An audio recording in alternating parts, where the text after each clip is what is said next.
fast track, no, yung ating lesson kasi nga kailangan nating habulin para sa midterm exam ninyo. And we will try na makaya nating matapos ang chapters 1 and 2 kasi kung titingnan natin yung chapter 1, 12 pages siya ano. So since provided naman in case na hindi natin matapos, then I want you to read na lang it in advance, okay, para sa inyong exam. So will that be okay?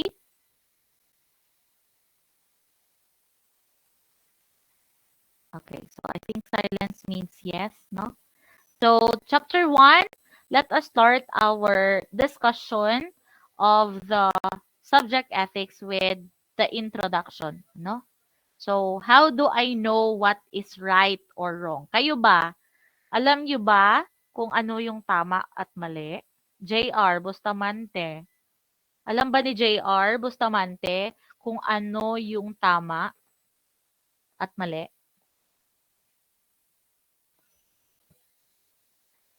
Sige, who would like to answer? Yes, Luis. So good afternoon po, ma'am. Good So, afternoon. Good evening na. sorry. It's okay. So, yes po, ma'am. Actually, di ba, ma'am, since birth, we were Mhm. taught by our parents what are the things that are right and wrong. So, growing up po, ma'am, with those learnings that I've learned from our parents, we already knew kung ano po yung mga bagay na tama and how we differentiate the things or what we're doing if it is right or wrong. So, it is naman po important for us to be educated or to be aware sa ginagawa natin if it is ethically right or ethically wrong po. Yes po, ma'am. Mhm. Okay. Thank you. Thank you, Luis Emmanuel. Okay, tama no? Kasi simula nung bata pa tayo like wala namang sigurong magulang ang nagturo ng mga hindi maganda sa kanilang mga anak. Do you agree? Sa palagay ninyo? May mga magulang ba sa inyo? Eh, yung question na lang na let's rephrase. Sa palagay ba ninyo lahat ng mga itinuro ng magulang ninyo nung bata pa kayo hanggang ngayon ay puro tama lahat?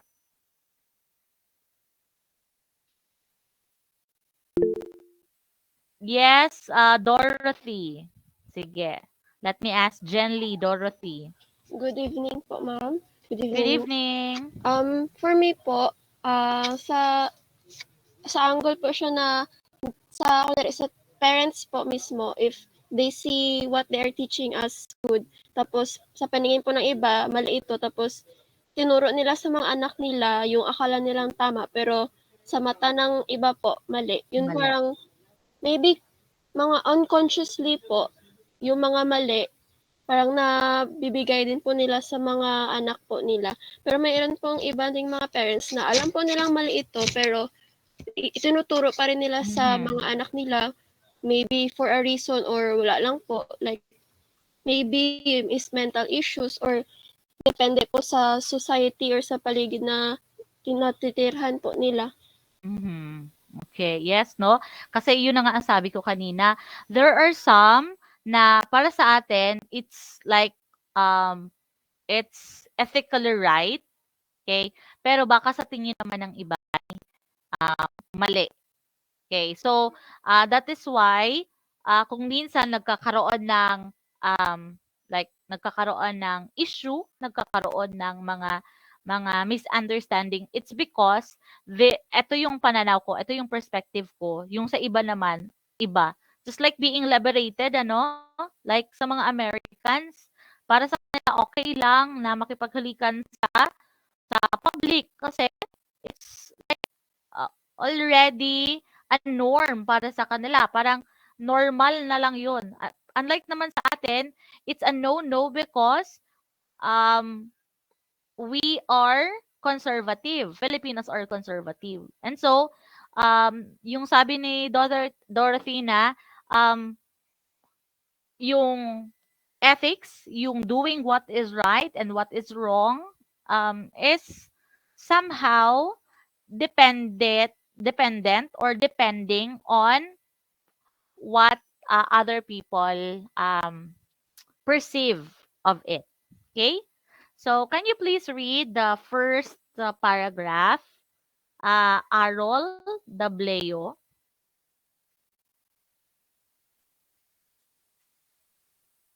Arol. Okay, who would like to read? Good Yes. evening po, ma'am. Okay, good evening. So how do how do I know what's right is wrong? So ethics or moral philosophy is an academic discipline is essentially an effort to look for a universal guiding principle for human deed and behavior. As a critical examination for something normative in the real human behavior, ethics tries to establish a norm or standard whereby all humans' action could be rationally based and eventually judged and assessed. In this regard, ethics as accurate philosophical attempt presents and exposes the several ethical theories that have been said by some of the great philosophers throughout history. Okay, thank you. No, so ethics or other references call it as moral philosophy, no? And the moral philosophy or ethics is an academic discipline kung saan, okay, this academic discipline tries to look into the universal guiding principle for human deed and behavior. Kaya kung minsan, kung mapansin niyo, 'di ba, psychology, okay, would tell us na these are mga personalities, okay, leading to in relation to criminology, ano, these are personalities leading into criminal behavior. So parang sa moral philosophy, sa ethics natin, it serves as um, the academic discipline na nagsiset kung ano ba yung dapat talaga, yung guiding principle for the human deeds and behavior. And when we say behavior, 'di ba? When we say behavior, these are actions. This is how we portray ourselves. This is how we behave. Okay? Kung saan nagma-manifest doon sa behavior mo na yun, whether you are good or bad person. So, sabi dyan, okay, ethics is an examination, critical examination for something normative in real human behavior. It tries to establish a norm or standards. Kaya, dito sa atin, sa bansa natin, masasabi natin that this is morally upright, that this is correct, or this is wrong because of ano kaya? Ano sa palagay nyo yung basihan natin? Masabi natin na tama iyan, mali iyan. Ano yung pinaka basis natin? Yes, JR. Our beliefs po, ma'am. I Okay? believe po, we have different beliefs po kasi and doon po tayo nag-base ng our concept of what's right and wrong po.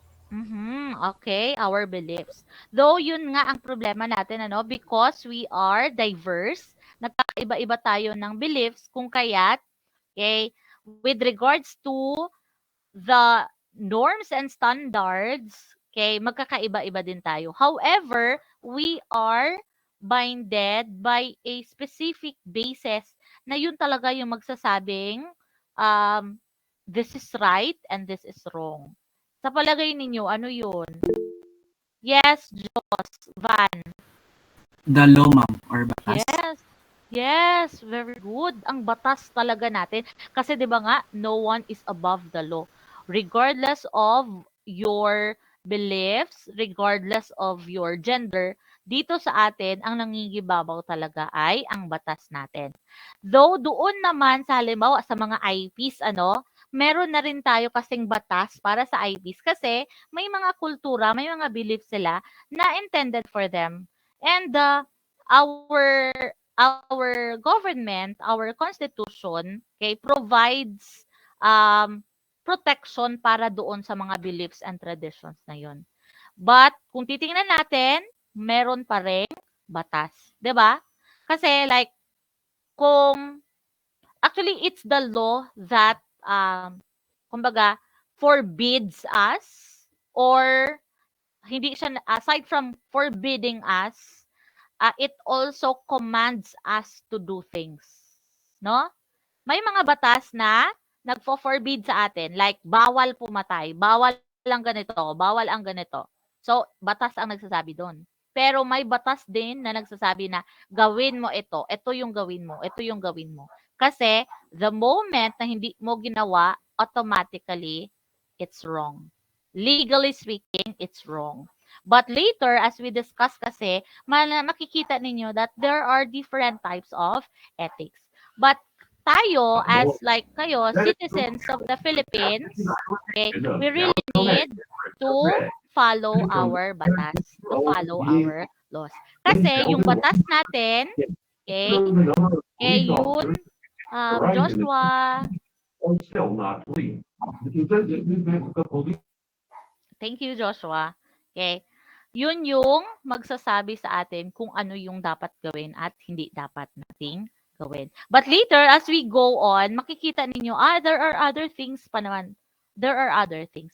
But if we will try to look lang at present, yung nagfo-forbid sa atin, yung nagsasabi sa atin what is right and what is wrong is really our batas, no?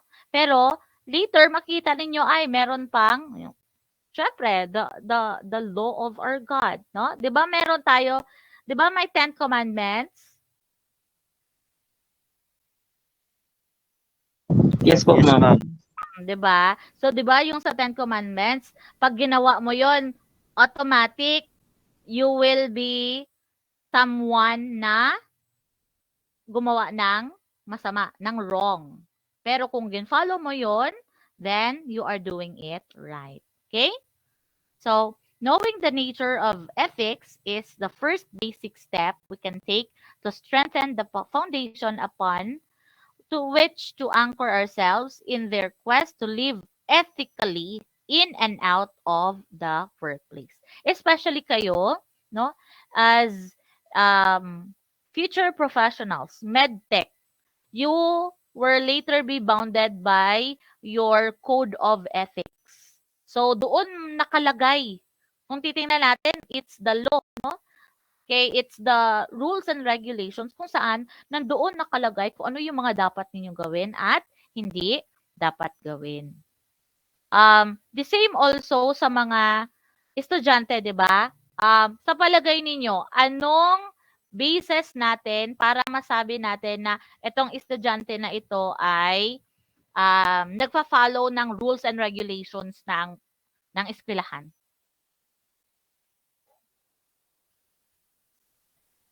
Ano sa palagay niyo yung basehan para masabi natin na nagfa-follow talaga siya?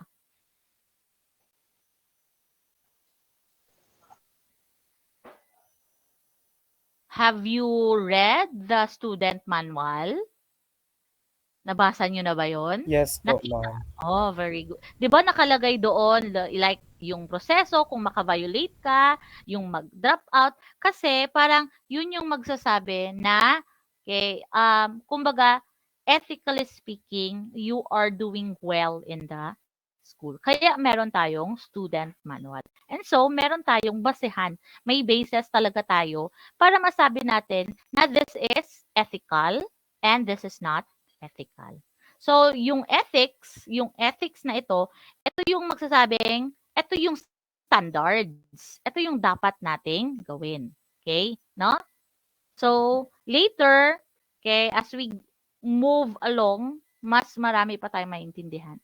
Now, general objectives natin para sa chapter 1, discuss the origin, the nature of ethics, and its definition based on the questions on morality. Then explain and express the needs to study ethics and the assumption of ethics. Oo, JR. Oo, karon lang kita masaot, dear, ha? Okay, now let's start with lesson 1. Origin and nature of ethics. Can you please read that? Sino pwedeng magbasa? Yes, Nikos. The origin and nature of ethics. Ethics is a personal and a lifelong commitment. To be ethical does not only require knowledge of ethics but also the willingness to live ethically. The willingness and the moral conviction to live virtuous life is something this narration cannot give. We need a personal endeavor and pursue a conviction that we should cultivate and enrich our moral sense, as we alone can make the decision to do what is good, what is right and acceptable, or to refuse to do the right thing. Man is by no means has the power to decide, as he is given free will to do to do the right thing, free will to choose rather. With man's action, there is always a corresponding consequence, and the consequence is the result of his own personal choice to, to the right things or otherwise. In this lesson, we will uncover how ethics as a philosophy and discipline rooted into man's sensibility and in society in general. Okay, thank you, no? So, to be ethical, hindi lang kinakailangang alam mo kung anong ethics, but also you are willing to live with it. Yan. And na-mention dyan na we need to live a virtuous life. For a moment, ha?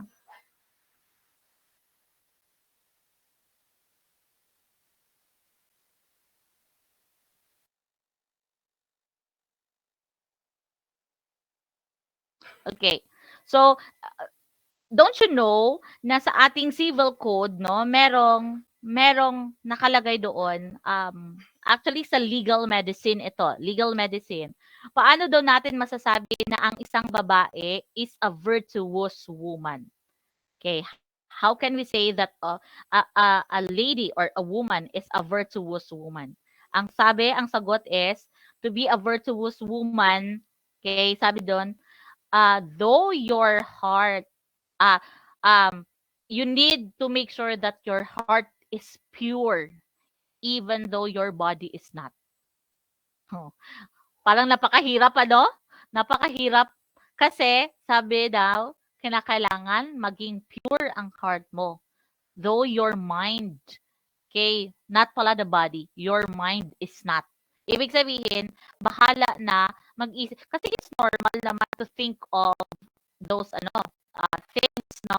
Like other things, sensual things. Okay?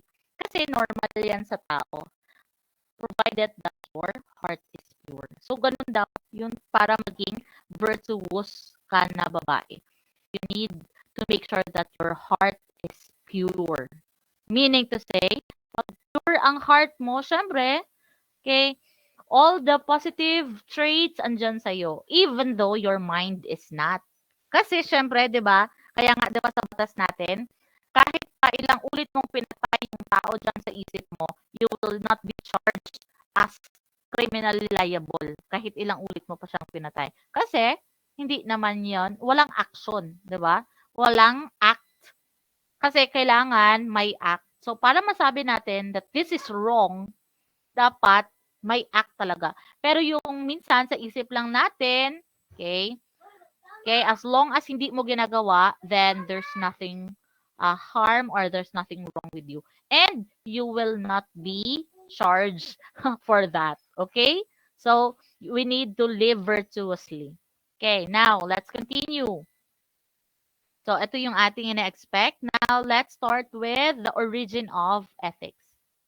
So, when man began to wonder about the right thing to do or about how he should live his existence, another exciting field of philosophy came to life. No? The moment that we think, ano ba yung tapang gawin? Ano ba yung dapat? No? Philosophers called it ethics or moral philosophy. Okay, etymologically speaking, okay, ethics comes from a Greek word ethos, means character. Okay, and when we say character class, it's actually, um, may pencil ako dito.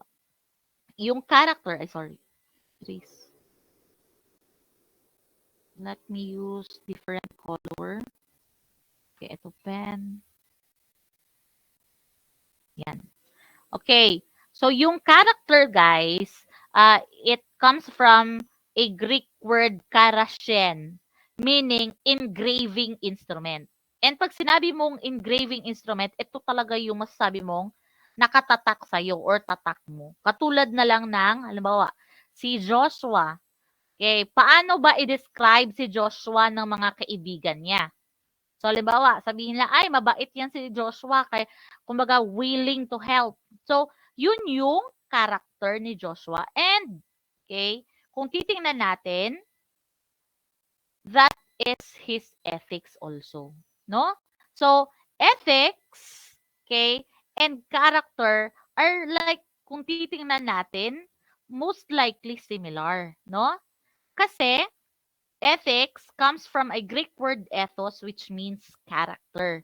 And character is an engraving attitude na nandyan na sa atin. So, ethics in ancient Greece was concerned with the development of, ayan, virtuous and moral character. Meaning to say, yung mga acceptable lang. So, pag sinabi mong ethics, ethical, automatically, these are acceptable. Acceptable characters or acceptable behaviors. Okay. Sabi dyan, the Greek believes that developing character would lead not only to knowing the right thing to do, but to actually doing the right thing or living the right way.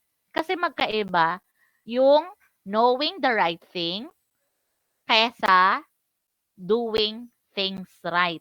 Kasi knowing the right thing, alam mo lang, 'di ba?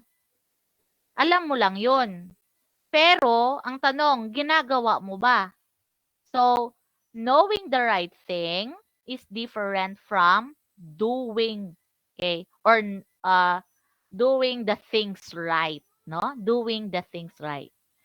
So, on the other hand, morality is the normative moral code or codes of behavior acceptable, prohibited behavior within a particular group at a particular time. So tingnan mo, morality within particular group and particular time. Meaning, yung sabi nga natin, we can say that is morally right sa ating mga Ilonggo, but this might not be morally correct or morally right sa mga Ilocano. Okay? So, these are, okay, sabi dyan, behavior, okay, whether acceptable or prohibited within a particular group at a particular time. So Greek moralist Socrates was the first to recognize the value of questions that affect how a people should live. He made his investigation through the process which philosophers called Socratic method. Now, ano itong Socratic method? Can you please read that? Yes, Earl J. Good evening po, ma'am. Good So, evening. the Socratic method consists of asking people questions about the ideas that they apparently know about. Usually, it begins by asking for an essential or analytic definition of a concept like good, justice, fairness, equality, and etc. Once a definition is offered, it is subjected to a critical analysis and examination until some defects are found. To avoid and correct the defect, the definition is reformulated, but another defect would appear once the definition is subjected once or more to a critical analysis and examination. The process continues until other realizes that they believe to be right is wrong. Socrates demonstrated the importance of applying the critical method of rational inquiry by tearing down a man's unfounded assumptions.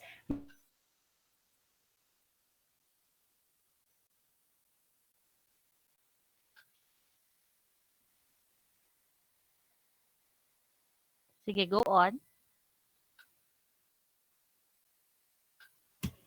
So, Socrates also displayed humility with his desire to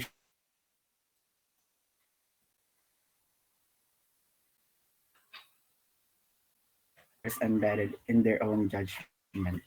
Okay, thank you. Ano? So, yung Socratic method, okay, parang it's a question of, o tapos, o ngayon, ganon. Then, hanggang sa maka-come up ka ng, kumbaga, closer to the truth. Yun yung Socratic method. Like, paano mo masabi na good ito? Kasi, ganito. And then hanggang sa makuha mo. Kung titingnan natin, it uses critical analysis and examination. So, kung titingnan natin, yung Socratic method na ito yung ginagawa natin actually sa qualitative research, tama? Sino dito sa inyo yung mga nakapag-conduct ng qualitative research during senior high school? Yan. 'Di ba kung napansin ninyo, okay, thank you so much. Ang dami palang mga naka-experience na ng qualitative research. Ano? So, parang you are trying to dig deeper doon sa sagot nila hanggang sa makakuha ka ng closer to the truth. Yun yung Socratic method. Like, we are asking people about their ideas, and then after dyan, okay, it will be subjected into a critical analysis. Kaya kung minsan, yung mga sagot, like sino dito mahilig sa search, sa mga pageant, mga, tawag na to, yung question and answer. Meron ba? Wala?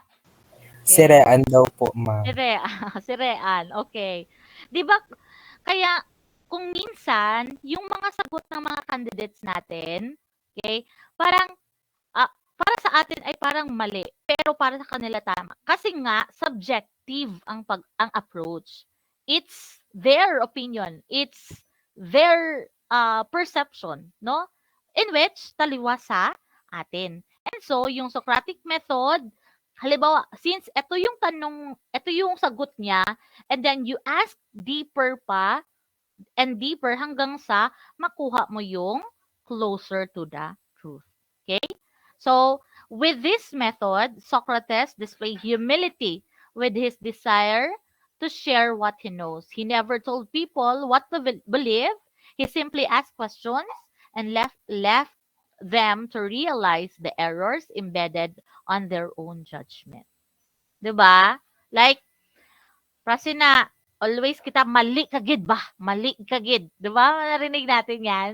Mali kagid, mali. And then, ang tanong, nga nagbalik ko how, 'di ba? Nga mali. Kay tama ni hanggang sa ipa-realize mo sa kanya kung bakit siya mali. Okay, let the person realize, no? Let the person realize na yung kanyang judgment, yung kanyang perception is like far different from what is ethical or what is the standards. Okay? Now, this in some ways reflects true activity of ethics. It is not saying what others ought to do, but like the role of the midwife, helping others give birth to their own idea and showing them how to critically examine these ideas before acting on them. So, for Socrates, the pursuit of truth through the critical methods of rational inquiry is the way human beings ought to live their lives. It is in this context that he preached that man must examine his life. To Socrates, an unexamined life is not worth living. So kayo, yan. An unexamined life is not worth living. Kaya tingnan ninyo, okay, kumbaga, 'di ba, yung self-actualization talaga is the hardest na need na pwede nating ma-achieve because may mga tao na until now hindi pa alam ang purpose hindi niya alam yung purpose ng life niya. 'Di ba? Maraming nagpapakamatay because hanggang ngayon, hindi pa nila nare-realize, hindi pa nila nag-grasp yung purpose ng life nila. And that's the problem. Kaya maraming nagkakaroon ng problema ng mental health issue. Kasi hindi pa nila nare-realize yung kanilang purpose sa buhay. Okay? Now, I hope sa inyo, though very young pa, may I know pila pang edad nyo? 17 po, ma'am. Ay, 18 po, ma'am. 17, 18, very young. Si Arol ay, kung ibabase natin sa RA 9344, you are still a child. No? Child. Ah, Si Majid po yung, si Majid po yung ma'am. ha? Ay, si Majid yan, hindi si Arol. Kasi Po yun, ma'am. ang nakikita ko sa ano, okay. Sige, si Majid pala yung 17. So, yun, no? Pag 17, 18 years below, you are still a child. And that you will enjoy, okay, all the benefits, all the, kumbaga, yung mga rights ng kabataan. Once na sumobra ka na ng 18, you will be treated an adult and lahat ng mga posibleng kailangan i-ano ng adult ng tawag nito yung mga rights nila and yung mga bawal sa kanila i-a-apply na rin sa inyo. Yun. So that is okay. So ethics defined. So can you please read the first paragraph? Say Angel. Good evening, ma'am. Marinig niyo po ako. Yes, dear. Ethics defined.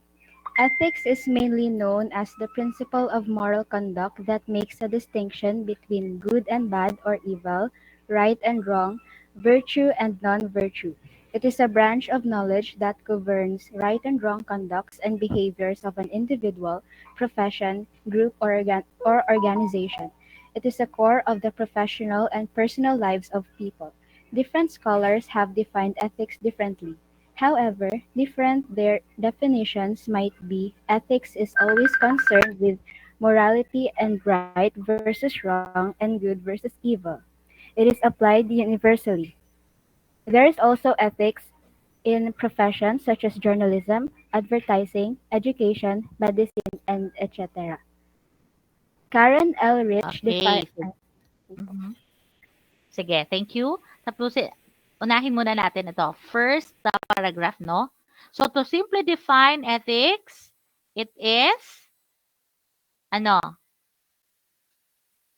It's something that distinguish what is right and what is wrong, what is evil and what is good, the virtue and non-virtue. So, ganun lang kasimple. Ethics would tell us, no? Ethics would always concern of what is moral, what is right versus what is wrong and what is evil. Okay? So kaya like sa journalism, no?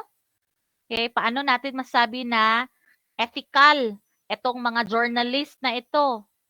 'Yun. Or sa mga doctors, mga criminologists, meron yan sila code of ethics na dapat i-follow na kumbaga ito para masabi natin na you are kumbaga a virtuous doctor, you had followed the code of ethics ng para sa doktor. Kasi alam mo kung ano yung tama, kung ano yung dapat mong gawin, at alam mo yung mga hindi mo dapat gawin.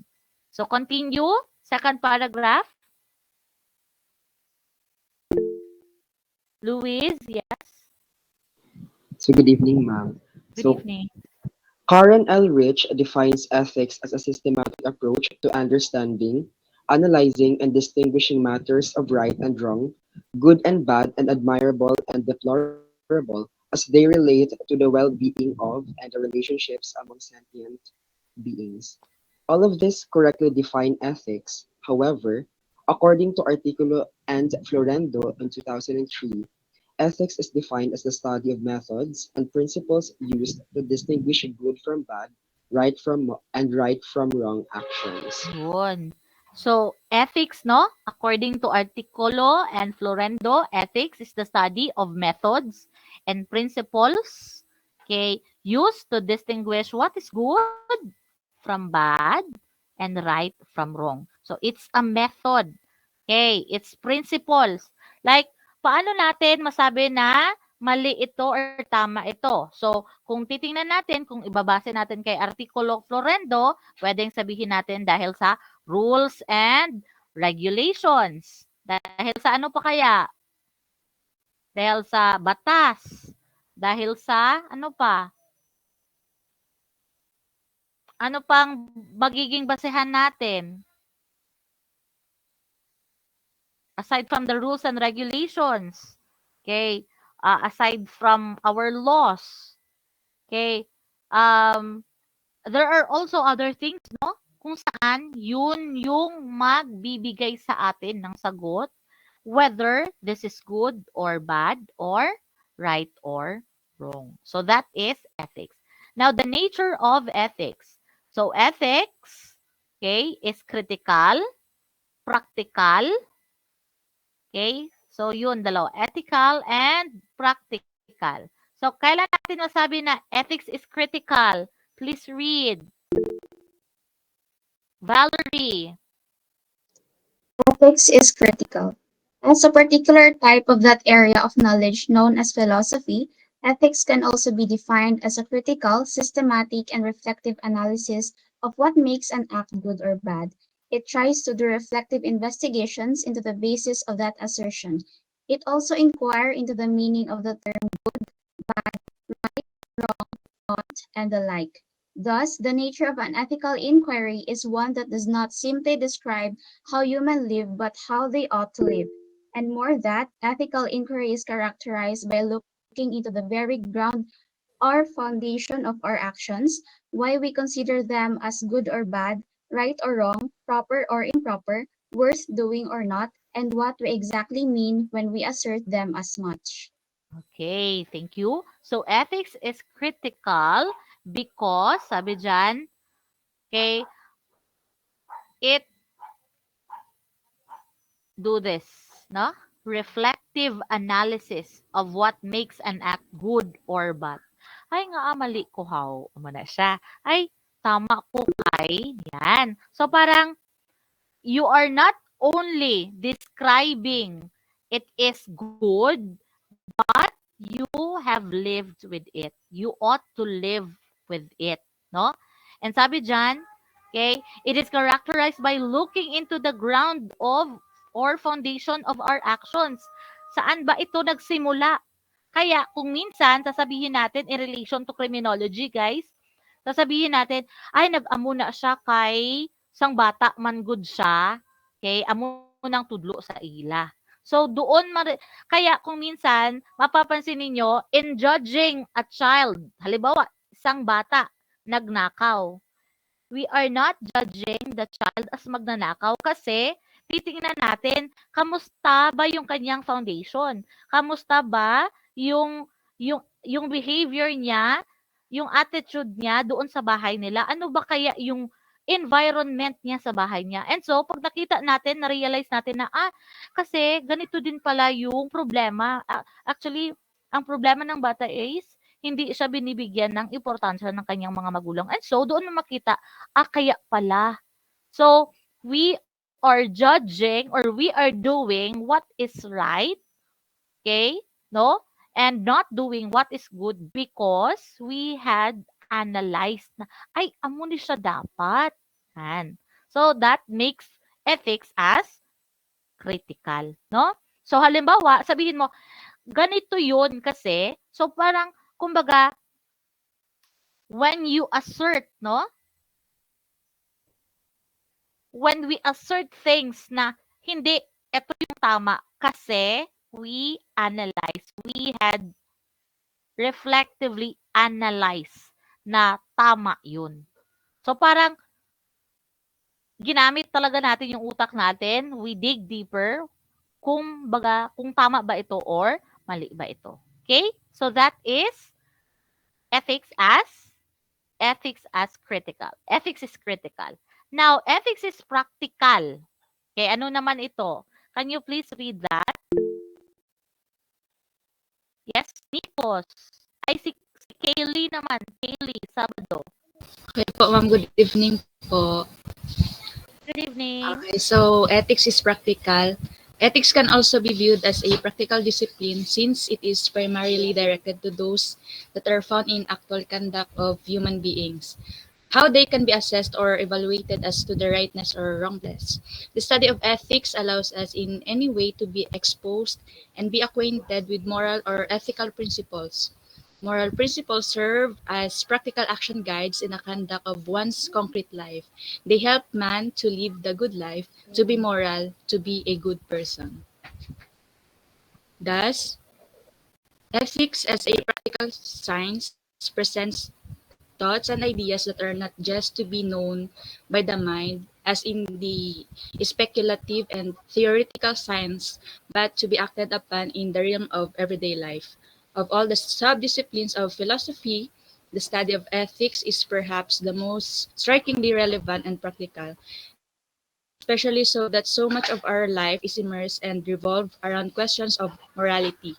Every day we are all faced with moral dilemma that leave us confused and groping for answers. The philosophical discipline of ethics can be of much help.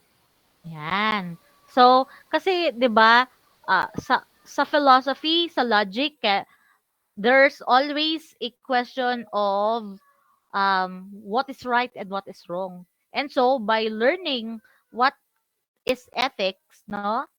Parang doon natin marirealize, doon natin malalaman at masagot yung mga tanong with regards to morality, with regards to ethics. So, nagiging practical, ethics is practical kasi nga yung mga responses natin ay dahil doon sa we had analyzed it. And so, dahil na-analyze natin, ito yung magiging best approach for this.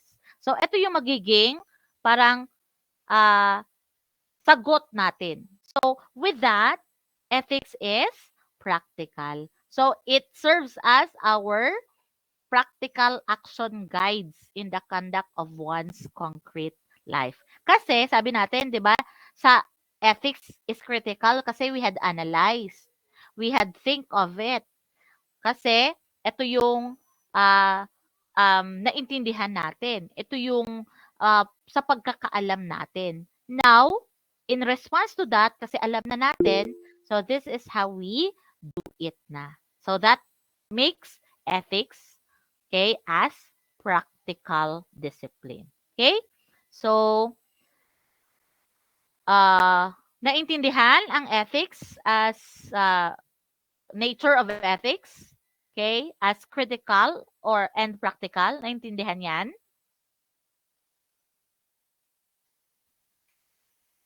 Hello? Naintindihan? Yes, Yes Okay. po. Okay, sige. Now, time check, it's 7:26. Okay, dito sana tayo sa morality and its justification. Tapusin na lang natin itong morality and justification kasi magle-lesson 2 yan. Okay, sasagutan nyo lang yan. Di ba meron na kayo, nag-send na ako. I'll just upload it. Okay, sasagutan lang yan and then the need to study ethics. Sige? So, last na ito, morality and its justification. Who would like to read? Yes, Angel Dayan. lahat po, ma'am. Yes, Angel Dayan. Okay po. Morality and its justification. Ethics or morality has to do with rules and principles of conduct. It has to do with the study of right. It is involved not just with the coherent articulation and reasoned interpretation of our value system of what we embrace as good and bad, but also its systematic implementation and integration to our daily lives. Furthermore, the discipline of ethical questioning consists of raising the issue issue of why certain actions are deemed right while others are deemed wrong. Here, ethics is concerned itself with the whole delicate and even controversial question of justification. Therefore, ethics provide us with a certain rules of conduct. This is where the discussion of the so-called ethical theories or principles comes into the picture. Actions need to be rationally justified for them to deserve the title of human actions. For what separates the human being from the rest of creation is his or her capacity to think and reflect before he or she acts. Human actions are said to be within the domain of morality because of this very capability. Hence, responsibility or accountability, which cannot be said with other creatures, is present. Okay, thank you. No? So that is how we justify our actions. That is how morality to us. Kasi human beings as we are, we have the capacity to think and to know what is right and what is wrong. Kaya nga sabi, 'di ba, the human beings, ito yung pinaka top na creation ni God. Kasi ito lang yung creation ni God na alam kung ano yung tama at kung ano yung hindi, no? And so, sabi diyan, because of that, because of our ability to think, okay, we now know what is right and what is wrong. Hence, okay, responsibility or accountability, which cannot be said with other creatures, is present.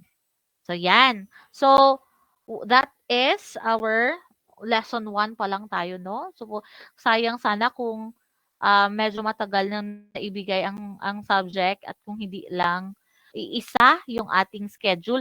Will it be okay sa inyo para at least hindi tayo masyadong ma-stress sa Friday? Kasi 3 to 5 tayo. Baka gusto ninyong magkaroon tayo ng night class kung hindi kayo masyadong pagod. Para at least maano natin yung schedule, kung hindi lang pagod ano, at walang mga conflict. Okay, so that is, okay, morality. That is, okay, introduction pa lang tayo sa ethics. Now, here are, okay, questions, ano, answer the following questions in not less than 5 sentences.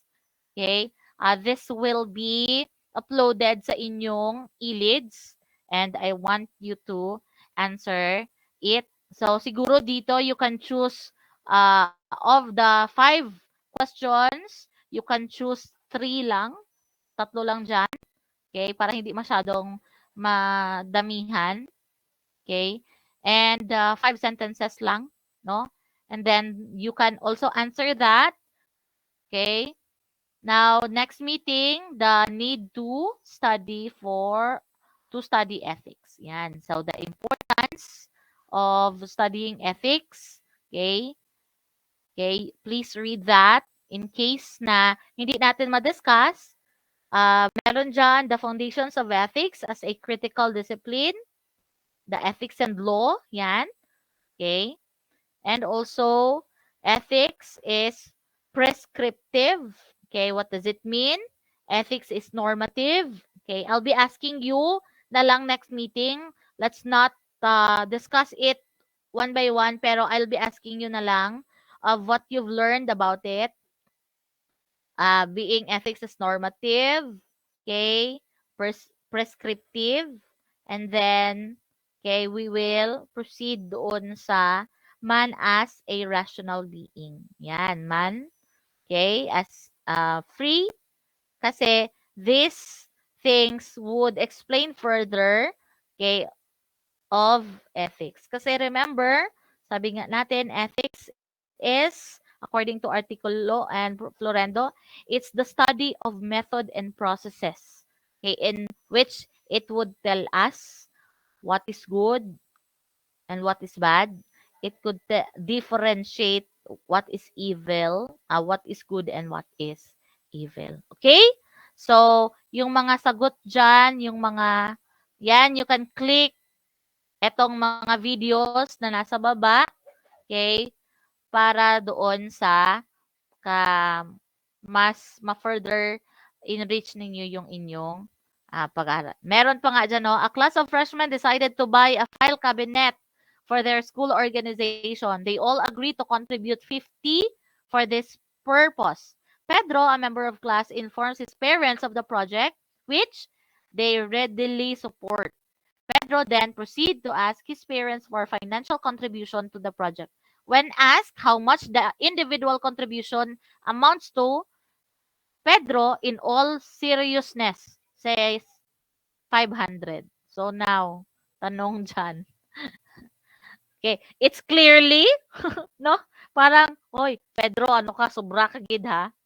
450 gid ang imo nga ginansya. Pero, di ba? Ganon yon. So, I would love if you read this kasi this is really a good topic, no? Yun na nga, with regards to whether who is right and who is wrong, what is right and what is wrong, okay? There's always a problem kasi nagkakaiba-iba tayo ng perception. But because of our laws, yun yung magiging binding point natin para masabing kung sino talaga ang tama at sino ang mali. Okay? So I think that's it. Yan lang muna for tonight, guys. Okay? Don't save lang.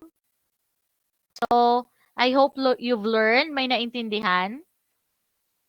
This is actually a good topic. Mas nami pag ni kong face-to-face. Kag twice kita magklase because we can have a debate on this. Okay? Yes, Nicolene? Good evening po, ma'am. Yes? Regarding po sa makeup class mo po at night, may free time ka daw po ba during Monday po or free ka po Monday at saka Wednesday po, either Monday or Wednesday po? If Monday po is 3, ang dati po kasi namin na ethics is Monday 3 to 4:30 p.m. or Wednesday po 3 to 4:30 p.m. din po. Either of the two na lang daw po, ma'am. Kaya if ever daw po kasi na gabi, marami pong hindi maka-attend if online, makeup class po gabi. Tapos if available ka naman daw po Monday or Wednesday, free daw sige. po kami 2 to 4:30 po. This Pero coming depende pa Monday rin po sa schedule niya. and Wednesday, Po. pwede ako. Available ako niyan. So that hindi na tayo makamit sa Friday.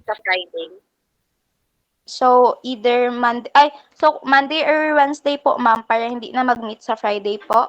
Yes, oo. Pero kasi may klase talaga ako sa MW 10:30 to 4.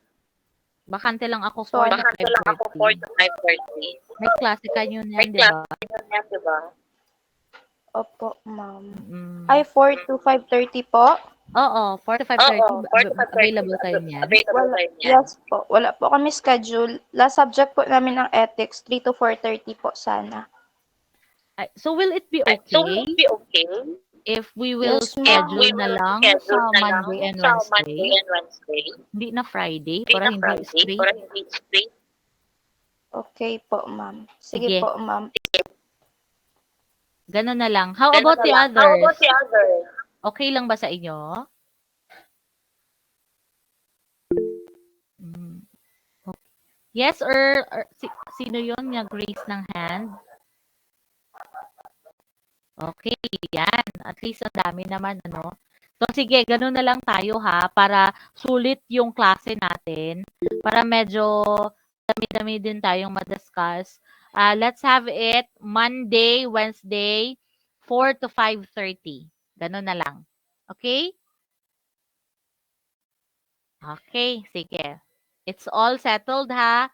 Para Friday, hindi na tayo makapag-meet 3 to 5. And then, in case na mga i-inform ko lang kayo ahead. Okay? Sige. Now, tomorrow, we will still have our makeup class, ha? Will that be okay? Yes po, ma'am. Okay. Yes. Sige. So, tomorrow, 10 to 12 tayo para ma-continue natin and ma-discuss natin yung chapter 2 because the coverage of your exam will be chapter 1 and chapter 2. Okay? So regardless kung ano yung matapos natin, basta yung midterm exam natin, kukuha ako ng questions doon sa chapter 1 and chapter 2. Okay? Sige. Now, I think that's all for tonight. Thank you so much. Balaan ko gutom na gid kamo, gutom na no? Gutom na gid. So, thank you. God bless everyone and see you tomorrow. Okay? Goodbye. Thank you. Bye. Don't forget, chat doon sa group chat natin, sa GC natin, yung pangalan ng ng mga may problema doon sa ILID, sa institutional email para ma-address natin by Monday.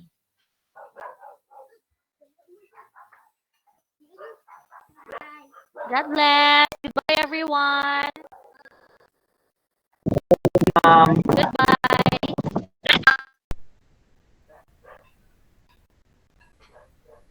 Hello.